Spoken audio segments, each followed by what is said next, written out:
할렐루야. 우리 하나님께 영광의 박수 돌리겠습니다. 아멘. 베트남 요즘에 많이 덥습니다. 온도가 한 45도 이상씩 올라가는데요. 이 정부에서는 그 온도를 40도 이상을 발표를 안 해요. 38도, 39도 막 이렇게 발표를 해요. 왜냐하면 40도 이상 넘어가면은 노동자들이 일을 할 수가 없어요. 그래서 법적으로 쉬어야 돼요. 그래서 38도, 39도 이렇게 발표를 합니다. 혹시 사진 이거 좀 올려놓으셨어요? 목사님 사진 올리셨어요? 근데 이렇게 제가 오기 전에 비가 왔어요. 비가 왔는데 무지개가 너무 이쁘게 뜬 거예요. 이쁘죠? 제가 찍었어요.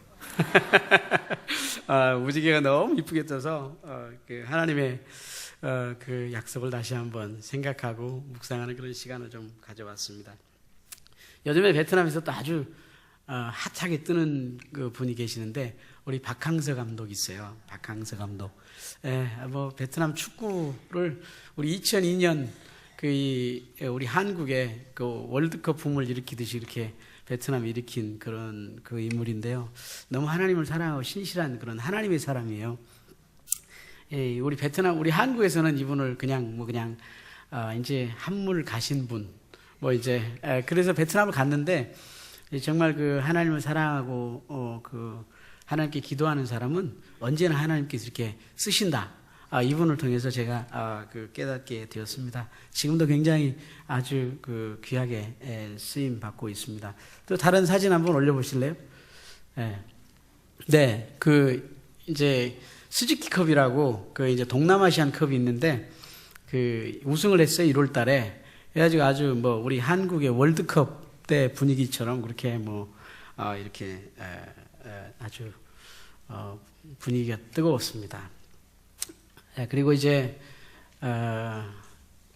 지난 이제 우리 3월 달에 우리 한상인 목사님께서 오셔서 저희들에게 정말 이렇게 신학 강의를 저희들에게 해주시고 우리 한상인 목사님은 제 이제 신학 공부할 때 제 스승이십니다. 근데 이제 감히 제가 이 목사님에게 이제 연락도 잘 못 드리고 그랬는데 이번에는 제가 연락을 좀 드리게 됐습니다. 왜냐하면 우리 호남 신학교하고 우리 베트남 영산 신학교하고 자매교를 맺었어요. 그래서 우리 이제 한상인 목사님께서 이렇게 또 이 후배를 사랑하는 마음으로 또 이렇게 베트남을 이렇게 섬기시는 마음으로 선교하시는 마음으로 이렇게 자매교를 맺어주셨어요. 그래서 우리 베트남의 그 신학교가 한 단계 좀 업그레이드되는 그런 시간이 되었습니다. 그리고 목사님께서 오셔서 강의를 해주셨는데 너무 강의를 진지하게 아주 깊이 있게 강의를 해주셔서 우리 신학생들이 크게 도전을 받고 또 베트남 사람들이 참 믿음이 좋으신 분들은 굉장히 믿음이 좋아요. 근데 믿음뿐만 아니라 신학적으로도 또 다시 한번 자신들 돌아보는 그런 계기가 되었습니다. 우리 한상인 목사님 여러분들 오늘이 5월 15일이죠, 그죠? 스승의 날인데 이렇게 제가 또 이렇게 귀한 자리에 서서 이 말씀을 나누게 돼서 너무 감사드립니다. 우리 이 시간을 빌어서 이 자리를 빌어서 우리 귀한 목사님께 다시 한번 깊은 우리 스승님께 감사를 드립니다. 목사님 감사합니다.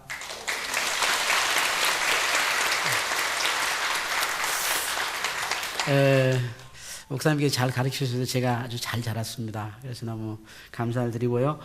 우리 한상인 목사님 자주 보내주셔야 돼요. 여러분들이 잡고 계시면 안 돼요. 아멘입니까? 아멘을 안 하시네, 보니까.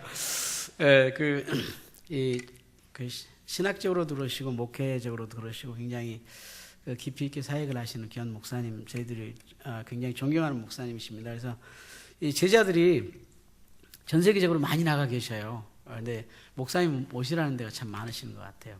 이렇게 베트남에 좀 자주 오셔서 1년에 한두 번이라도 꼭 오셔서 이렇게 강의도 해주시고 또 이 사역도 좀 돌봐주시고 하면 베트남에 놀라운 일들이 있겠다 하는 생각이 들어졌습니다. 또 특별히 이번에 목사님 다녀가시고 나서 또 단기팀들을 이번에 이 만드셔가지고 우리 청년들 베트남에 오시기로 하셨어요. 그것도 기도 좀 많이 해주시기 바랍니다. 할렐루야. 네, 감사합니다. 오늘 이 본문 말씀을 보면서 우리가 매일매일 감사하는 삶을 살아야 되겠다. 이런 생각을 하게 됩니다. 요즘에 저는 이제 다른 것보다도 미래의 어떤 꿈과 희망, 비전 이런 것보다도 오늘 이 시간 주님께 감사하는 삶을 살아야 되겠다 그러면서 매일매일 주님 감사합니다, 주님 사랑합니다, 주님 축복하고 환영합니다 이런 그 고백을 늘 마음속에 드리고 또 입으로 고백을 하고 있습니다. 우리 같이 한번 해볼까요? 주님 감사합니다, 주님 사랑합니다, 주님 축복하고 찬양합니다. 아멘. 이 오늘 본 말씀에 보면 이 말씀은 우리가 너무 잘 아는 말씀이죠. 10명의 문둥병자를 주님께서 고쳐주셨는데 그 중에서 딱 한 명, 사마리아인 한 명만이 주님께 나와서 주님의 발 앞에 엎드려서 감사를 드렸습니다. 그때 주님께서 그렇게 말씀하셨습니다. 10사람이 다 깨끗함을 받지 않았느냐? 그 9은 어디 있느냐? 이 질문을 하시면서 그 주님께서 굉장히 허탈해 하시는 그런 그 마음을 느껴보았습니다. 이 이야기 속에서 하나님께서 우리에게 주시는 메시지를 한번 생각해 보아야 되겠습니다. 이 말씀 묵상하면서 이 베트남의 그 현재 교회 상황을 돌아보면서 이런 생각을 해봤습니다. 기적을 하나님께서 베풀어 주시고 그 기적을 사람들이 경험을 하면, 많이 경험하면 그 삶이 바뀔까 하는 생각을 해보았습니다. 여러분들 어떻게 생각하십니까? 기적을 경험을 하면 내 삶이 바뀌겠다 그런 생각하십니까? 예, 바뀌는 사람도 있지만 저는 대부분이 그렇지 못할 때가 참 많다라고 생각이 되어집니다. 이 본문 말씀이 그 이유입니다. 9은 어디 있느냐? 10명 중에서 이 10명이 다 이 하나님의 기적을 경험을 했어요. 그런데 기적을 경험한 10명 중에서 단 한 명만이, 그것도 사마리아 출신 이방인만이 주님께 감사했다는 사실이 저에게는 적지 않은 충격으로 다가왔습니다. 은혜를 받으면 10중 8구는 그 은혜를 잊어버리는구나. 사실 제 자신을 돌아보면 그렇게 제 자신이 그랬던 경험이 너무 많아서 하나님께 참 죄송스러웠습니다. 베트남에서 25년째 이제 선교 사역을 하면서도 저는 정말 저도 그런 경험을, 하나님의 기적들을 경험하고 그렇게 하나님 은혜를 경험하고 살고 있고, 또 그렇게 성도들이 그렇게 하나님 은혜를 경험하는 모습들을 참 많이 보게 됩니다. 그런데 적지 않게 은혜를 경험하는 사람들이 계속 그 은혜에 대해서 감사하고 그 사랑에 감격하며 살기보다는 오히려 변질되어 버리는 경우가 많다라는 것을 보게 되었습니다. 저희 교회 한 성도가 있습니다. 교회가 성장하면서 겪는 그런 아픔이라고 생각이 되어지는데요. 이 성도도 처음에 교회를 나왔을 때는 온 가족이 교회를 나왔습니다. 참 행복해 보였습니다. 어린 딸이 있었는데 이 자폐증 환자처럼 7살이 됐는데도 이 딸이 말을 못하는 거예요. 그래서 저희들이 교회에서 열심히 기도했습니다. 기도하니까 하나님께서 기적을 베푸셔서 이 말문이 터졌어요. 말을 잘 하는 거예요. 그리고 이제 지금 찬양도 잘하고 영어도 너무 유창하게 잘하는 그런 청소년이 되었습니다.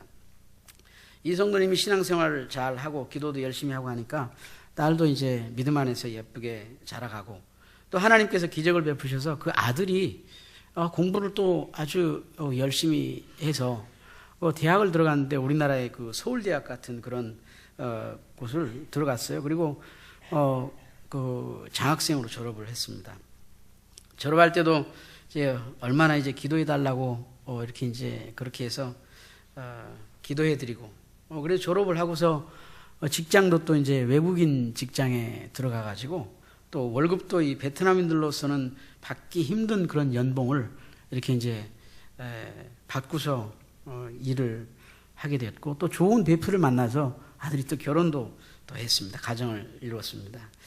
이 건강에 이제 고혈압이 있어서 건강에 신경을 많이 쓰는 분인데 기도해 달라고 하고, 또 집이 이제 집이 이제 비가 오면 차고 그러니까 그 집을 팔고 또 새 집으로 이사를 가야 되겠다고 그래서 기도해 주니까 또 기도했는데 교회 성도들이 기도하니까 그 집을 너무 좋은 가격에 팔아가지고 또 이 4층짜리 집을 하나 샀어요.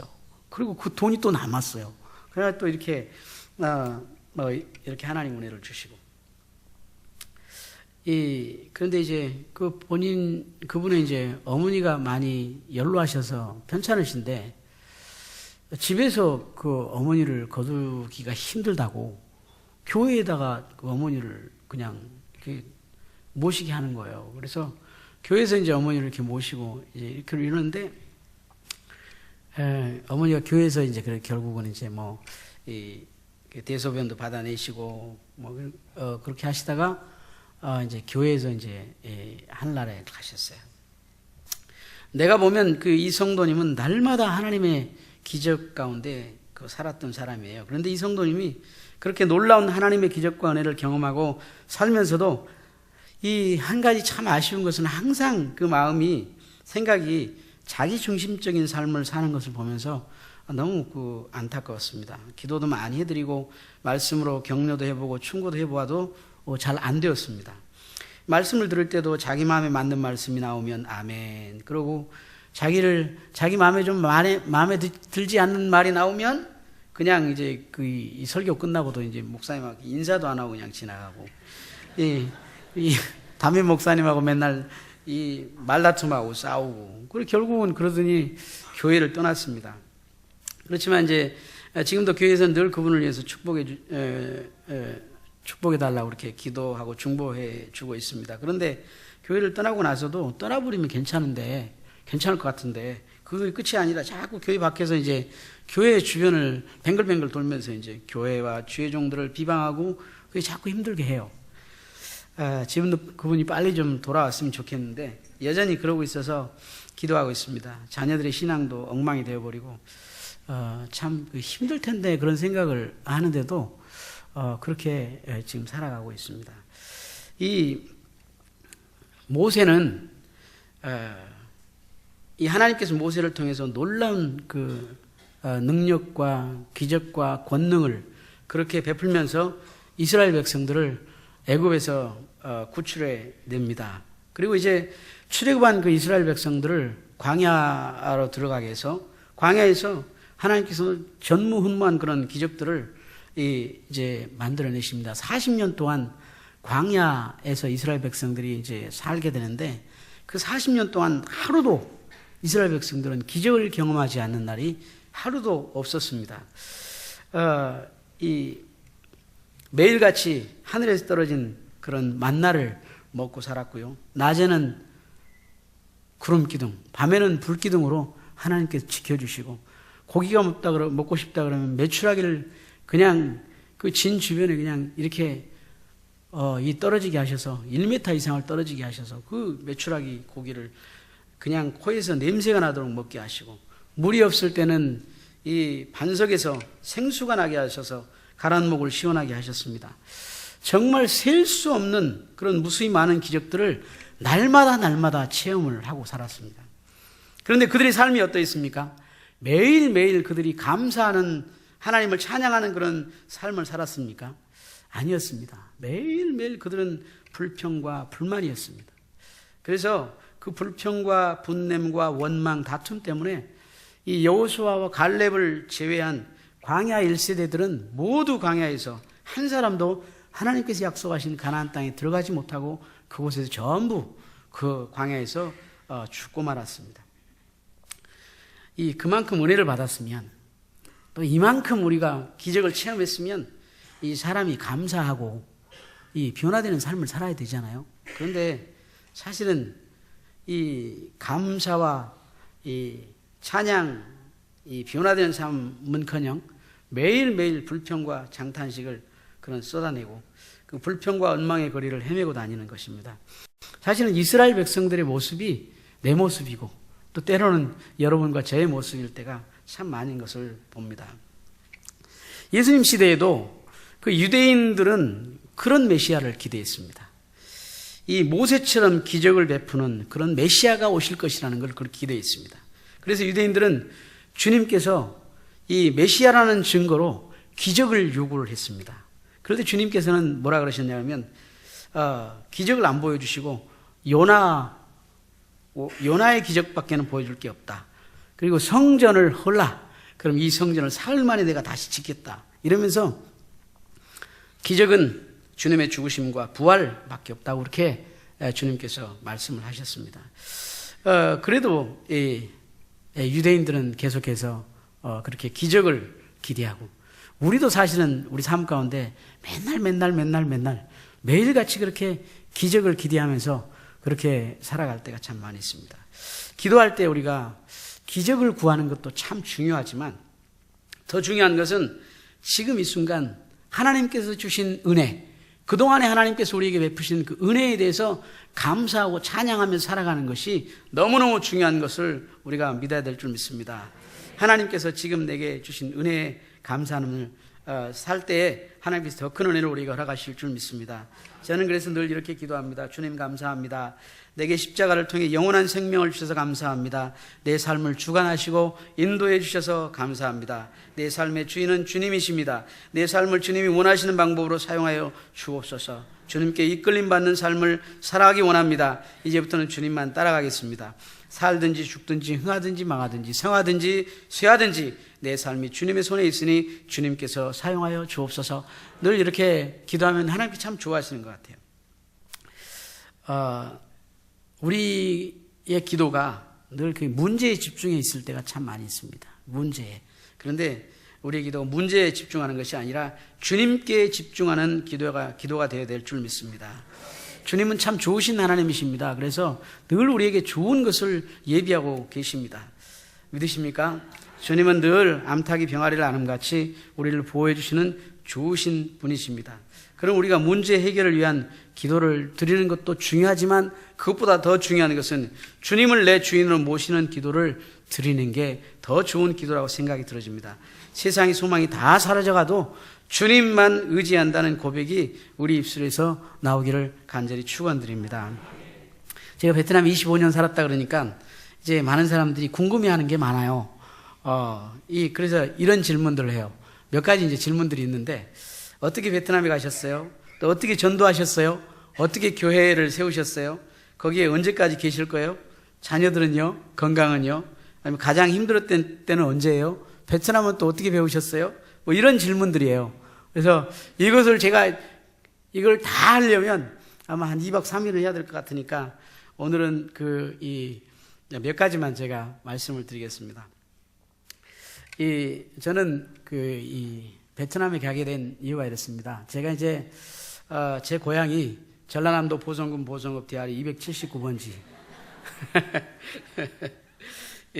아주 깡촌에서 자랐습니다. 그래서 제가 중학교 2학년 때 전기가 들어왔어요. 와, 전기 정말 밝더라고요. 그리고 그때 우리 그 동네에서요, 중학교 때인데, 동네 전화가 딱 한 대 있어요, 전화가. 전화가 딱 한 대 있어요. 그래서 전화가 딱 오잖아요? 그러면은 스피커로 얘기를 해요. 예당 양반 전화 받으세요! 그러면은 막 뛰어가는 거예요. 이제 막 뛰어가요. 그래 헐떡거리고 뛰어가가지고 전화를 딱 받고 오잖아요. 그러면 동네 사람들이 다 아는 거예요. 그래갖고 전화 오셨어요? 아들한테 전화 왔어요? 딸한테 전화 왔어요? 어메 좋겠네. 막 이러면서 너무너무 좋아하는 거예요. 막. 근데 전화를 안 오면 전화가 안 오고 그러면은 되게 부모님들이 불편하시겠죠? 그런데요. 그리고 옛날에 우리 기밀 레슬링하고 막 그랬잖아요. 근데 이 전기가 안 들어오니까 배터리로 해가지고 12인치 조그만한 거, 12인치 흑백 TV가 하나씩 있어요. 동네에 하나 있는 거예요. 그러면 기밀 이 레슬링을 한다 그러면 전부 거기 다 모이는 거예요. 그래가지고 그냥 모여가지고 그걸 다 보고, 그러다가 이제 끝나고 나서 돌아올 때는 신발을 하나씩 다 잊어버려가지고 막 그러기도 하고. 그런 동네예요. 아주 꼴짜기에서 그렇게 제가 태어났습니다. 어렸을 때는 너무 정말 재밌게 놀았습니다. 저희 집이 이제 학교 바로 옆에 있어서 밥만 먹으면 운동장에 가가지고 축구하고 배구하고 야구하고 하키하고 씨름하고 철봉하고 내과에 수영하고 메기 잡고 대사리 잡고 뭐 이런 막 이런 거 하고 살았어요. 뭐 셀 수 없이 놀았어요. 치기가 너무 많아요. 뭐 팽이치기, 딱지치기, 자치기, 뭐 벽치기, 구슬치기 뭐 한 수십 가지 막 돼요. 막 너무 재밌게 놀고 뭐 서리도 많아요. 뭐 닭서리, 뭐 수박서리, 뭐 참외서리, 뭐 밤서리, 뭐 감서리 뭐 이런 거 너무 많아요. 근데 제가 그 위대하게 하나님께서 사용하시는 하나님의 종 우리 조영기 목사님을 만나고 또 우리 이영 목사님을 만나서 그런 위대한 종들을 만나서 제가 이 베트남 선교사가 됐어요. 놀랍죠. 그것도 하나님 기적이잖아요, 그죠? 저는 그 이유가 뭐였을까 그런 생각을 하는데 물론 이제 하나님의 은혜죠. 하나님의 다 큰 하나님의 은혜인데 그 순종이었다고 생각이 들어집니다. 순종. 이 로마서 13장 1절 말씀이 이런 말씀인데요. 각 사람은 위에 있는 권세들에게 복종하라. 권세는 하나님으로부터 나지 않음이 없나니 모든 권세는 다 하나님께서 정하신 바라. 이렇게 말씀을 하고 있어요. 이 복종하라 하면 되게 싫죠. 요즘에 순종하세요, 복종하세요 그러면 되게 이제 싫어하고 막 그러는데 성경에 이렇게 이제 기록이 되어 있는 거예요. 복종하라 이렇게 되어 있어요. 이 이치에 맞지 않고 논리에 맞지 않으면 반드시 따지고 그리고 나에게 해가 될 때는 반드시 법원에 신고를 해서 권리를 찾아라. 성경이 이렇게 됐으면 좋겠는데 성경은 그렇게 돼 있지 않고 권세에 순종하라 이렇게 되어 있습니다. 제가 이제 어렸을 때 초등학교를 졸업을 하고 이제 중학교를 가야 되잖아요. 근데 아버지가 저를 부르더니 남균아 1년만 쉬어가라 그러더라고요. 그래서 저는 뭣도 모르고 그랬습니다. 왜냐 그러면 놀아야 되니까 열심히 놀고 싶어서. 그런데 제 아버지는 이제 그게 되게 고마웠던 거예요. 제가 이제 가정 형편이 어렵고 그러니까 1년만 쉬어가라 그랬는데 되게 고마워하셨어요. 그래 아버님 아버님이 우리 사남 1년대 제가 이제 형 있고 누나 있고 셋째인데 우리 아버지가 저를 제일 이뻐하셨어요. 믿거나 말거나입니다. 근데 이제 그렇게 이제 그러고 이제 중학교를 들어갔죠. 중학교를 들어가고 이제 우리 후배가 이제 제 친구가 되고 내 친구가 선배가 됐잖아요. 그러니까 이제 후배가 저하고 이제 친구니까 저하고 막 말을 막 할 거 아니에요. 이제 옛날 이제 우리 그 선배 친구가 우리 이제 후배 친구들 맨날 갈구는 거예요. 왜냐 그러면 왜 우리 남균이한테 막말하냐. 그래가지고 맨날 이제 요거도 먹고 이제 그렇게 하고 막 다니고 그랬어요. 근데 이제 3학년이 됐는데 제 아버지가 딱 부르시더니 남균아 너는 그 경제 전문가가 되라. 그래서 상고로 가갖고 경제 전문가가 되라 그러더라고. 경제 전문가라는 거는 장사예요, 장사. 은행원이 되든지 아니면 장사를 해라 이런 얘기예요. 그래서 제가 또 네 알겠습니다. 그리고 이제 제가 이 광주 상고에 이제 입학을 했습니다. 그리고 이제 제가 이제 부모님을 떠나 있으니까 이제 신앙생활 여기서 이제 하게 됐는데 순복 명락교에서 제가 신앙생활을 했습니다. 그리고 이제 여기 고등학교, 대학교까지 그렇게 이제 신앙생활을 여기서 하면서 하나님께서 굉장히 큰 은혜를 많이 주셨어요. 그래서 이제 이렇게 신앙생활하고 대학교 3학년 말인데 우리 이제 목사님께서 저한테 하루는 부르더니 졸업하고 뭐 할 건가? 그래서 졸업하고 더 공부하려고요. 공부해갖고 뭐 하려고? 그래서 좀 공부하고 이제 나중에 졸업하면 선생님도 하고 이제 직장 잡아야죠. 직장 잡아갖고 뭐 하려고? 직장 잡아가지고 이제 결혼도 해야지 돈 벌어갖고 그거 해갖고 또 뭐 하려고? 계속 이렇게 묻는 거예요. 그래서 제가 목사님 왜 자꾸 그렇게 물으세요? 그랬더니 나하고 신학을 해가지고 신학을 좀 해봐. 나하고 좀 목회를 같이 하자. 이렇게 하시더라고요. 그래서 며칠 금식을 하고 목사님 말씀에 순종하고 그렇게 신학을 하겠습니다. 그래서 제가 이 신학 원서를 이제 내려고 이제 4학년이 돼가지고 이제 원서를 이제 교부 받으려고 한세대학교를 갔어요. 갔더니 거기가 한세대학교 문교부인가 이렇게 대학원 문교부인가 이렇게 나와 있는 거예요. 그래가지고 제가 이거 대학원이 있네. 그러면서 이제 그때 다 이제 대학원이 있는 줄 알고 대학원 원서를 받으려고 그러니까 이제 거기서 교부를 안 해요. 어디 가냐면 여의도 순복음교회 가서 원서를 받으라 그래요. 여의도 순복음교회를 갔어요. 그 처음으로 제가 여의도 순복음교회를 간 거예요, 그때. 그래가지고 이제 시험을 봐갖고 어떻게 해가지고 이제 꼬레비로 들어갔습니다, 제가. 그래가지고 대학원을 들어갔어요. 이제 대학원 원서를 딱 가져가니까 우리 목사님이 야, 그래갖고 떨어져 보면 어떡하려고 그래. 우리 목사님은 이제 편입해가지고 한 2년 공부하고 이제 목회를 하자고 이제 그랬는데 대학교 4학년 때 저한테 전도사 임명을 해놨어요, 목사님이. 신학도 안 했는데. 그래갖고 이제 도망가 버릴 거야, 제가. 그래가지고 공부를 하는 데 있잖아요. 대학원 공부를 하는데 한세대학교에서 공부를 하는 게 아니라 여의도 순복음교회에서 공부를 하는 거예요. 교육관 10층에서. 그래갖고 거기서 제가 3년간 공부를 했어요. 근데 이제 우리 한상인 목사님 그때 이제 저희 교수님으로 계셔서 제가 이제 공부도 하고 그랬습니다. 그러고 나니까 또 이제 선교 훈련원이 생긴 거예요. 예전에는 교민 선교에서 이제 원주민 선교로 이제 전환이 돼가지고 93년부터 그래가지고 선교 훈련이 생긴 거예요. 그래갖고 선교 훈련을 받고 그리고 바로 베트남으로 갔어요. 저희 여의도 순복음교회에서 목회를 한 게 아니라 바로 저기 베트남으로 바로 갔습니다. 조영기 목사님 저를 파송을 하시면서 하시는 말씀이 돌아오는 다리는 복받았다 이러시더라고. 또 오지 말라고 이제. 그래서 오지 말라고 하니까 지금도 거기가 있습니다. 이제 목사님께서 이렇게 저를 파송한 지가 벌써 25년이 되어졌습니다. 15년 돼가지고 제가 파송 받고 나 15년 돼가지고 목사님 찾아가서 인사를 드렸는데 처음에는 저를 파송할 때는 목사님이 아주 젊고 이 눈에 불이 나고 그랬는데 15년 후에 딱 가니까 목사님이 완전히 인자하신 할아버지가 되어 계시더라고요. 그리고 작년에 또 갔는데 목사님이 너무 이제 목사님께서 우리 현지인들 데리고 갔거든요.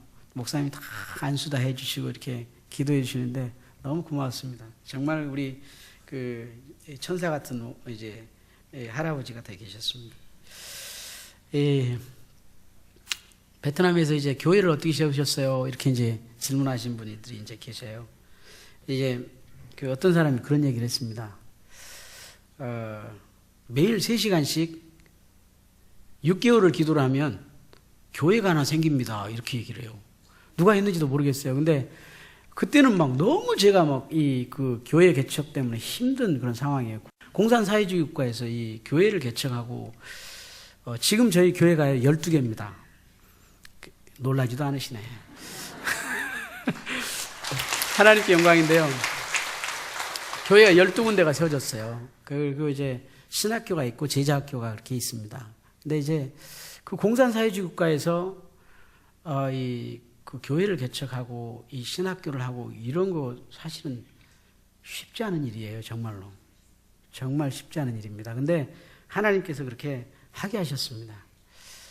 많은 실패도 하고 많은 고난도 겪고 그런 고통의 시간들을 지나가면서 이렇게 하나님께서 은혜를 주시고 또 저를 또 겸손하게 만드시고 또 저를 또 진짜 선교사로 하나님께서 또 만드시고 이러면서 제가 교회를 개척을 하게 되었습니다. 매일같이 그렇게 기도하면 된다 그래서 제가 이제 다낭에 올라갔는데 그런 일이 있어요. 다낭은 그때 당시에 지금은 다낭 너무 유명하잖아요. 다낭에 올라갔는데 다낭에 한국인이 하나도 없어요.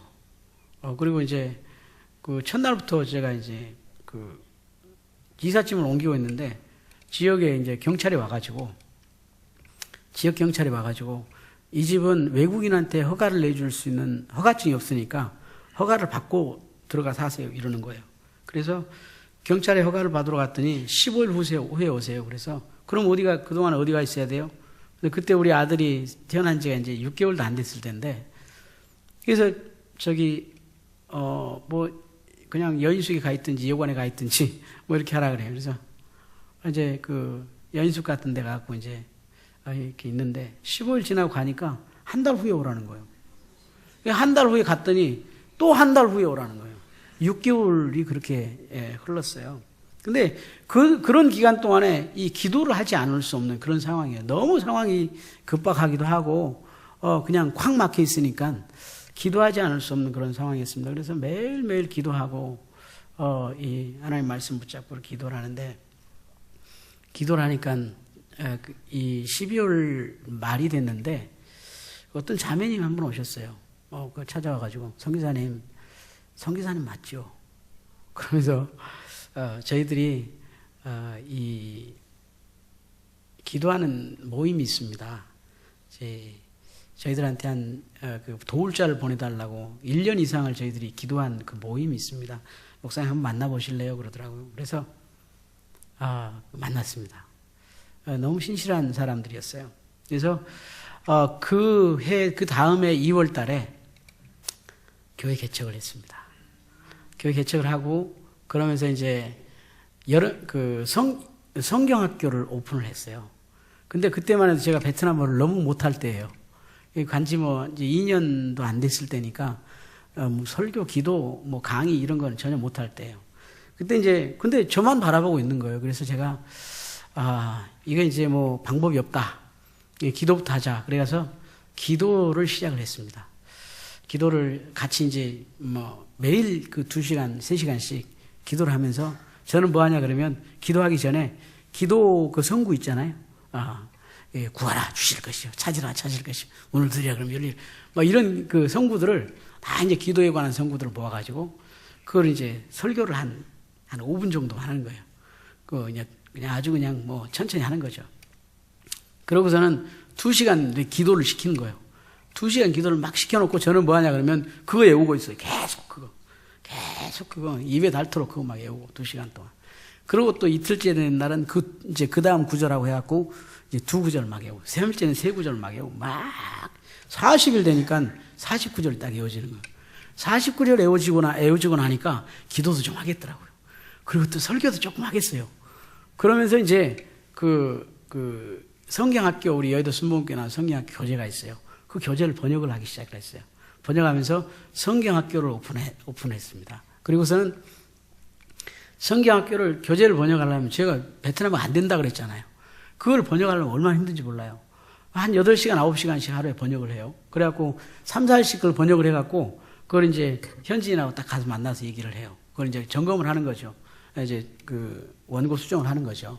수정을 하면은 그 현지인 있잖아요. 그냥 막 빨간 볼펜으로 꽉 가운데를 밑줄이 아니라 빨간 볼펜으로 가운데를 쫙쫙 긁어버리고 막. 그러면 막 마음이 찢어지는 거예요. 나는 막 죽으라고 그걸 번역을 했는데 그걸 막 긁어버리니까. 그래서 막 싸우고 막 왜 이렇게 하냐. 막 우리 생각으로 이렇게 번역하면 되는데. 근데 그 사람은 이상한 게, 그 사람은 또 한국어도 안 되고 영어도 안 돼요. 저는 베트남어도 안 되고. 그러니까 서로 좀 어눌한 사람들이 만나고 그걸 하는 거예요, 그거를. 그런데 그거를 3년 반을 했어요. 3년 반 하니까 성경 66권이 번역이 됐습니다. 그 성경학교 교재가. 그래서 성경학교를 마치고, 일기를 마치고, 그러고 베트남에서 이제 이렇게 그 성도들을 케어를 하고 그러다가 정부에서 또 비자를 안 줘버렸어요. 그래갖고 이제 쫓겨 나온 거예요. 그래서 호치민으로 내려와가지고 호치민에서 다시 이제 교회 개척을 시작을 했습니다. 교회 개척을 하면서 여러 가지 어려운 부분들이 참 많이 있었지만 가장 어려운 부분은 뭐냐 그러면 내가 잘 안 다듬어진 부분이 가장 어려운 거예요. 이게 이제 정말 이 선교사가 하나님의 뜻 가운데 이렇게 살아가는 그런 선교사여야 되는데 그게 아니라 내 뜻을 이루려고 해요. 내 야망을 이루려고 막 하는 거예요. 어떻게 하면 좀 내가 좀 이름 좀 내보고 싶고, 어떻게 하면 좀 내가 좀 잘 돼보고 싶고, 성공하고 싶고, 뭐 이런 게 막 앞서 있는 거예요. 그러니까 그런 잘못된 생각을 가지고 열심을 부리면 굉장히 피곤해요. 누가 피곤하냐면 같이 산 사람들이 피곤해요.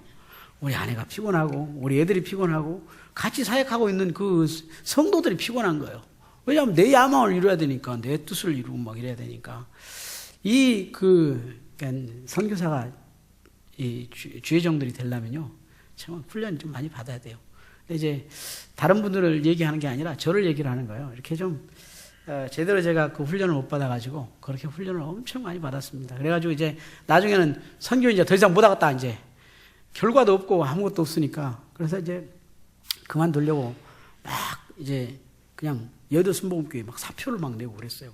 그러니까 우리 하나님께서 얼마나 막 이 분통이 터졌겠어요. 그래가지고 저를 굉장히 이 책망을 하시고, 그래서 다시 또 사역을 이렇게 시작을 하게 되었습니다. 다시 시작을 하는데 정말 이제 이제 완전히 절망 가운데 있는데 우리 저를 훈련시키셨던 목사님이 있어요. 미국에 이제 김병희 목사님이라고, 이분이 베트남을 오시겠다는 거예요. 그래서 나 보여줄 것도 없고 교회도 없고 뭐 성도도 없고 아무것도 없는데 베트남 오시겠다 그러니까 너무 창피해가지고 오지 말라고 그랬더니 그분이 나보다 더 이렇게 좀 세거든요. 그래가지고 그래도 온다는 거예요. 그래갖고 와가지고 저한테 이제 저는 이제 너무 막 창피하고 그런데, 목사님 뭐 저 이런 그 창피한 모습, 이 초라한 모습 보려고 오셨습니까? 그랬더니 목사님이 하시는 말씀이, 선교사님, 제가 선교사님 사역을 보러 온 게 아니라 선교사님 만나러 왔습니다. 그러면서 하시는 말씀, 선교사님, 이 10년 동안 사역했던 거 실패했다고 생각하지 마시고 준비했다고 생각하세요. 할렐루야. 실패했다고 생각하지 마시고 준비했다고 생각하세요. 저는 그 말에 완전히 뒤집어졌습니다. 제 인생 변했습니다. 나는 10년 동안 그냥 실패했다고 생각했는데 준비했다고 생각하시라는 거예요. 그래서 그렇게 바꿔 생각하니까 정말 큰 은혜가 되는 거예요. 그래서 그때부터 사역을 시작을 해서 지금까지 하나님께서 놀랍게 사역을 일으키셨습니다. 사람도 만나게 하시고 환경의 문도 열어주시고, 공산사회주의국가에서 정말 쉽지 않습니다. 이 공안들 보면, 경찰들 보면 도망 다녀야 되고 피해 다녀야 되고, 저는 피해 다니는 것이 아니라 경찰들이 부르면 같이 밥 먹고 또 기도도 하고 그러면서 축복도 해주고, 그리고 또 경찰들이 또요 저희 뭐 세뱃돈도 막 주고 그래요. 성탄절 되면요 이 화환도 막 보내주고 막 그래요.